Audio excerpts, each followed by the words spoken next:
Thank you, Professor Yu, for that presentation on subscapularis tendon test. Prof, you, a few questions on the subject.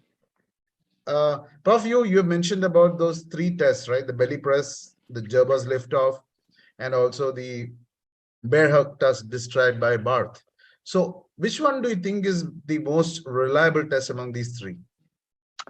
I think it depends. For upper 1/3 tear or maybe small tear, the bear hug is most sensitive, but the problem is that it's really sensitive, but maybe it might have some less specificity. Whereas if you have the liftoff sign or lag or test, that means it's a large tear. So that's very, very accurate. But it's only for like really large tear. So it depends on the tear size, I think. But usually there are many people have small tear. So I think you have to do this bear hug or belly press. And I think bear hug is most sensitive. Thank you, Prof.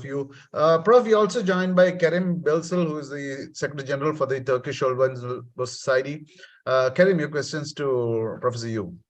Yeah, thank you, Professor Yu, for this great talk. Thank you for the invitation. We learned a lot. Good. We learn each other a lot. Yeah, of course, of course. It's not forgotten anymore. Now it's clear. Yeah, it's now it's being too much known, maybe. One of my professors concerned that we're doing too much subscale repair now. I don't know if that's true or not, but I think so, because in my practice, I do, for example, today 4 rotator cuff, and 2 of them was also 50%. Exactly. Yeah. Yes. When you look for it, you find. Yeah, exactly. When you have the eye for it. Yeah. I have one question for you. Actually, 2 questions. I know your classification was great, and you got the ASES award in 2012. Congratulations. Yes. And I follow your studies, your great studies about subscap. So, do you think your classification is a good tool for giving the best indication, or to give an idea for the treatment when you compare it with the Lafosse classification? Yes, I think I'm not sure if really it's like really gives any treatment guide, but I think it gives the thought of small tear, especially upper 1/3 tear. It gives a better understanding of this tears, and hopefully that you and me and many other surgeons now look into this partial tears, and then maybe we can gather guideline for some repair, and hopefully we have a consensus in the future. So we still need a consensus that, like, type 2A versus type 2B, whether we should repair and who should we repair, and all these things, we need some consensus. Thank you, Professor Yu. Yeah, Karim, any more questions? Yeah, my second question is how do you manage biceps when you do your subscap repair in the small tears and the large tears? When you choose the maybe double row, how do you go with the biceps? Well, I usually treat the biceps by doing either tenodesis or tenotomy, but nowadays I usually don't do tenotomy. I do soft tissue anchoring for tenotomy, and then regular tenodesis for the young patient. But I think if the biceps is subluxated, or if the medial wall or the subscap tendon wall is torn, I think we need to do some fixation. And it's easier for you to reevaluate this. So I usually do something with the biceps. Okay. Thank you, Professor Yu. Yeah, we also joined by Loy Al-Khatib, who's a shoulder surgeon based in Dubai. Loy, your questions to Professor Yu. Hello, Dr. Yo. My name is Loy. Hello. Thanks for joining us today. Thanks for the great talk and the huge experience behind that. I do agree. This is to diagnose a subscapularis tear is a tricky situation. You need really a high index of suspicion, especially during the physical exam. Not all tears are symptomatic, and you don't want to go to the surgery and you get surprised by presence of subscap tear, especially when you don't have a good radiologist there. Anyhow, my question, I will stick to the basics. My question is, when you have the tear, let's say talk about acute tear, this is simple, you need to fix it, a full thickness tear, fix it. What about the chronic tears? Do you fix them even if they are asymptomatic? You fix these guys just to prevent the retraction of or further retraction of the tendon?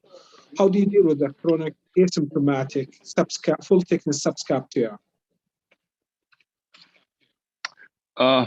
First of all, I'm not sure if there is an asymptomatic full thickness chronic tears. I think if they are not that much symptomatic, they are usually balanced. I think those balanced tears do relatively good.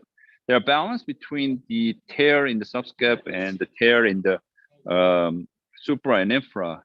But once, I think usually when that balance is lost by some reason, and they usually have symptoms. So I usually don't believe there is no symptom. It's just that they're modifying their lifestyles to make it asymptomatic or less symptomatic. And usually, if it's a chronic tear, I mean, it's a difficult, whether it's a supra, infra, subscap. I mean, like supra and infra, we do SCR or balloon. We have many options. Just like subscap is same, I think. If it's a chronic tear, I think we have this issue of difficult treatment options for chronic tear. So I kind of think that it's a difficult situation, but so we need more knowledge on this. I agree. The debate's still on this chronic tears. That's why I asked you. The other one, this is again back to basics. When you do you go for the biceps first? Do you kill the biceps first and you do your subscap repair, or you do the subscap followed by the biceps tenodesis? What do you prefer and why? Well, I always do the biceps first and then get rid of the biceps. Try to get rid of the biceps as much as possible to get a better view of the subscap. So I always get rid of the biceps. Now I kind of know the tear pattern much more than before, so I sometimes leave the biceps after tenodesis and cut. But I still think that for beginners or for people who are not used to things there, I think they should just get rid of the biceps first. Yes. Yeah, exactly. That will give you a better view for the subscap repair, and or might be your access is easier. Someone asks about Napoleon sign. Do you have any, when it is positive, do you have any definition? What is Napoleon? Is one of the guys asking about Napoleon sign. Can you just reply to him or answer him when it is positive, when you consider it is a positive sign? Can you repeat that? What sign? What? Napoleon sign. I didn't really hear it. What? Oh, Napoleon sign. Okay. Napoleon sign. Well, Napoleon sign is what I do for a belly press test, and it's very useful for some people. But some people with the smaller tear has a less positive Napoleon sign, but they're very positive in bell hug tests. So you just have to do multiple tests and see what works best for you. So you combine all these tests together, all clinical, plus the history, the mechanism of injury, for external rotation, yeah, exactly. And from there, and combine that with the radiological results, MRI, and so on. Do you do usually ultrasound for follow-up for subscap repair? We usually do an MRI because ultrasound is very subjective. But I mean, if you're very expert in ultrasound, I think that's fine. But a lot of people are not really used to post-operative or torn subscap and follow-up. So I think MRI is more reliable, but I know the cost is very expensive, so I think that's a little bit of a drawback. Awesome. Hetch, I think that's it. Okay. Thanks again. Thank you, Professor Yu, for the wonderful presentation. And that's all the questions that we have for this session. And I'm sure we could do one more lecture in future. And Thank you very much. Sorry that I'm like traveling, so you caught in bad time. Next time.